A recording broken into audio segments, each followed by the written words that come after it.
Hello আসসালামু আলাইকুম guys, কি অবস্থা সবার, কেমন আছেন? আশা করি সবাই অনেক অনেক ভালো আছেন আল্লাহ তাআলার রহমতে। তো আজকে আমাদের চ্যানেলে পূর্ণ হয়েছে 10,000 সাবস্ক্রাইবার।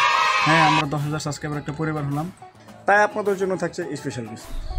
গতকালকে আমি ইউটিউবে একটা পোস্ট করছিলাম অ্যান্ড আমি বলছিলাম একটা দিন আমি সার্ভাইভ করবো, আপনারা যেভাবে বলবেন অ্যান্ড আপনারা ভোটের মাধ্যমে যেভাবে বলছেন আমি আজকে সারা দিনটা সেভাবেই কাটাবো। তো ব্রেকফাস্টের পুলে সবচেয়ে বেশি ভোট আসে পরোটা ডিমের, তো আমি সেটাই খাবো এখন। তো আমি খাবারটা অর্ডার দিয়ে বসে বসে ভাবতেছিলাম যে আমাদের 10,000 সদস্যের একটা পরিবার হলো, আপনারা না চাইলে কখনো সম্ভব হতো না, তার জন্য থ্যাংক ইউ সো মাচ। কথা বলতে বলতে আমাদের খাবারটা চলেই আসলো অ্যান্ড খাবারটা খাইতে আমার কাছে মোটামুটি খুব ভালোই লাগছে, বিকজ আমার সকালে অনেক ক্ষুধা লাগছিল। ব্রেকফাস্টে আপনারা যা বলছেন তাই খাইছি, তো আমার প্রথম টাস্ক কমপ্লিট হয়েছে। সো গাইস, খাবারটা অনেক মজারই ছিল অ্যান্ড আমাকে আপনারা ফিজিক্যাল টাস্কের জায়গায় যে আমি যে পোলটা দিয়েছিলাম সেখানে সব 50% আসছে। তো আমি দুটা টাস্কই কমপ্লিট করবো।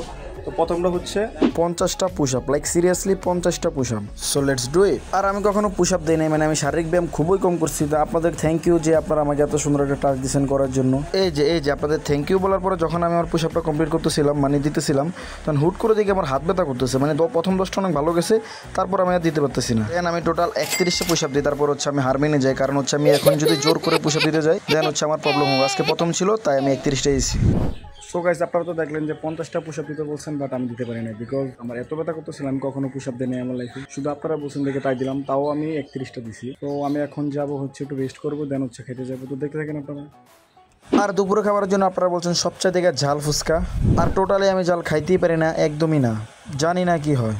আর আপনারা বলছেন যে ট্রাভেলের জন্য আমি যাতে সিএনজি বা অটো ব্যবহার করি, বাট আমাদের এলাকায় তো সিএনজি এখন নাই, তাই আমি অটো নিয়ে যাচ্ছি ফুচকা খাওয়ার জন্য। তো অবশেষে চলে আসলাম ফুচকা দোকানের সামনে, অ্যান্ড এখানে হচ্ছে সবসময় ফুচকা বসে, তাই আমি এখানে চলে আসলাম খাওয়ার জন্য। দেন আমি ওর কাছে ফুচকাটা অর্ডার দিয়ে দিই। জাল দিও, বেশি করে জাল দিও। বোম্বাই দিন না কাঁচা বোম্বাই মরে যত জাল আছে দাও। কত জাল আছে? যে এই কথাটা বলে আমি সবচেয়ে বড় ভুল করছি, কারণ এটা বলার পরে হচ্ছে পাকা পাকা বোম্বাই মরিচ বের করছে। আর সত্যি বলতে এটাই আমার লাইফের সবচেয়ে স্পাইসিয়েস্ট ফুচকা ছিল ভাই, বিশ্বাস করেন আমি এত জাল কখনো খাই নাই। দেখেন কি লাল লাল মরিচগুলো দিয়ে দিছো, আল্লাহ জানে কি হয়। আমি আপনাদের চ্যালেঞ্জ দিলাম, আপনারা এরকম এক প্লেট ফুচকা খেয়ে দেখেন আমাকে, তাহলে আপনারা বাংলাদেশের যে প্রান্তে থাকেন আমি সেখানে যে আপনাকে একটা গিফট দিয়ে আসবো। আর প্রথম ফুচকাটা মুখে দেওয়ার পরে বুঝছি অনেক জাল, মানে বলার বাইরে এত জাল। আর আপনারা চাইলে আমাকে অনেক অনেক চ্যালেঞ্জ দিতে পারেন, যেটা আমি কমপ্লিট করার চেষ্টা করবো। আমি সব মিলে 5-7টা ফুচকা খাইয়েন, আমার 5-7টা ফুচকা খাওয়ার পর আমার অবস্থা দেখেন। খাওয়ার সময় জাল লাগে না, বাট খাওয়াটা যখন আমি থামাইছি দেন আমার কাছে এত জাল লাগতেছিল, মানে বলার বাইরে। আর আমি এত জাল খাইছি কারণ শুধু আপনারা বলছেন তাই খাইছি, নাহলে আমি জীবনেই জাল খাইতাম না। তাই প্লিজ কেউ আমাকে জাল খাওয়ার কথা বললেন না। সো গাইস, আপনারা বলছেন যে ফুচকা খাইতে, কেন বলছেন রে ভাই? ফুচকা এত জাল ছিল, মানে বলার বাইরে। এটা ছিল লাল কালার একটা বোম্বাই মরিচ। জাস্ট কি একটা বলবো যে মানে খাইতে এত অখাদ্য ছিল, আমি যে আমার জীবনে কখনো জাল খাই না, শুধু আপনাদের জন্য জাল খাইছি। অ্যান্ড আমি তারপরে যে আমার কি হয়েছে সেটা তো আর আমি ক্যামেরা দেখাইতে পারি না আপনাদের। আর আপনারা বলছিলেন যে পাবলিক প্লেসে আইসা গান বলতে হবে, বাট আমি গান পারি না টোটালি। সো আমি গানটা না বলে আরেকটা ভালো কাজ করতেছি, সেটা হচ্ছে আমার একটা সাবস্ক্রাইবার আমাকে কমেন্ট করে বলছিল যে পারলে একজন যারা চাহিদা যাদের একটু দরকার আছে, মানে একটু গরিব দেখে একটু হেল্প করতে পারলে, তো আমি আমার যথাসাধ্য চেষ্টা করবো একজনকে হেল্প করার জন্য।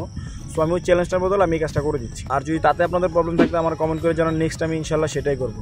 আর আমাদের চ্যানেল হচ্ছে 10,000 সাবস্ক্রাইবার পূরণ, বাট আমি জীবনে ভাবি না যে 10,000 মানুষের একটা পরিবার আমার হবে, কোনো সময় ভাবি না যখন আমি স্টার্ট করছিলাম। দেন হচ্ছে কোনো একজন মানুষ আমাকে অনেক সাপোর্ট দিচ্ছে যে এই লাইনে থাকার জন্য, বাট আমি এত রেগুলার না। রেগুলার থাকলে হয়তো আমার একটু চ্যানেলটা আরো গ্রো হইতো ইনশাল্লাহ, বাট আমি আপনাদের কাছে এখন থেকে প্রমিস করতেছি যে আমি রেগুলার ভিডিও দিব। আর thank you so much, I love you guys.